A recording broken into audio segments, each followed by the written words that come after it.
Hello guys, welcome back to my YouTube channel. This is episode 4 of Learn Geeta with me. And in case आपने पहला, दूसरा और तीसरा video miss कर दिया है तो प्लीज पहले जाओ और उन्हें देखो, क्योंकि अगर आप इसे फ्लो में समझोगे तो आपको बेटर क्लैरिटी मिलेगी।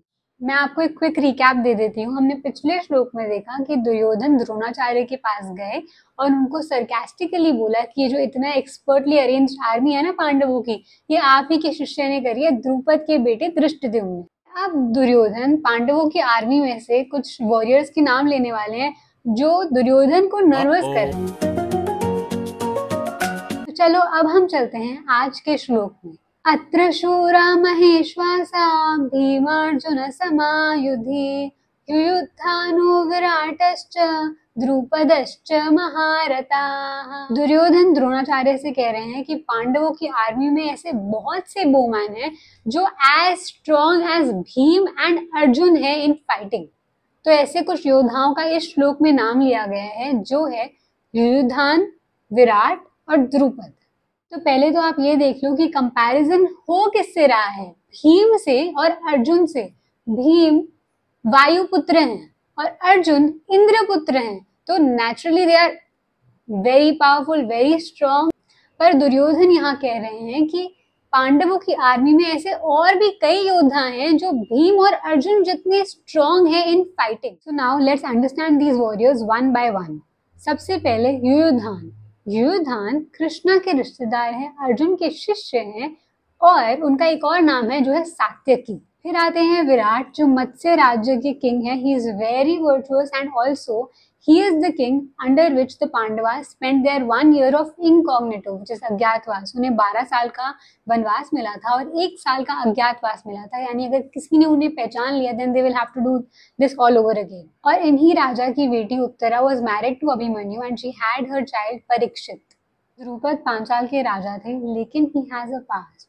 उनके अर्ली डेज में उन्होंने काफी टाइम स्पेंड करा है महर्षि भारद्वाज के आश्रम में और वहाँ द्रोणाचार्य और द्रुपद काफी क्लोज हो गए। लेकिन जब द्रुपद राजा बने और किसी ओकेजन पे द्रोणाचार्य उनको मिलने गए तब द्रोणाचार्य ने उन्हें अपना फ्रेंड कहकर एड्रेस करा, लेकिन द्रुपद ने द्रोणाचार्य को अपना फ्रेंड मानने से मना कर दिया। एंड इस बात से द्रोणाचार्य को काफी हर्ट हुआ और जब उन्होंने मिलिट्री साइंस की नॉलेज इम्पार्ट करी to the Kauravas and the Pandavas, तब फॉर गुरु दक्षिणा द्रोणाचार्य ने कहा कि डिफीट करो द्रुपद को और मेरे पास लाओ। और अर्जुन ने जब ऐसा करा तो द्रोणाचार्य ने द्रुपद का आधा राज्य ले लिया and Drupada was naturally very insulted by this and then he performed a yajna जिससे कि उनको एक ऐसे पुत्र हो जो द्रोणाचार्य को डिफीट कर सके। So he had Drishtadyumna and Krishna, जिन्हें हम यज्ञसेनी और द्रौपदी कहते हैं, who was married to the Pandavas after Arjun won her in a trial of skilled archery. So देखा जाए तो दुर्योधन ने खुद देखी है द्रुपद की स्ट्रेंथ, क्योंकि वो भी तो गए थे वहां पर गुरु दक्षिणा के दौर पे उन्हें डिफीट करने, लेकिन उनसे नहीं हो पाया and finally the Pandavas did it. इस श्लोक से मेरा की लर्निंग ये था कि ये जो तीनों वॉरियर्स का नाम लिया गया है, युयुधान, विराट और द्रुपद, वो सिर्फ पावरफुल नहीं थे but they were also fighting for the right cause.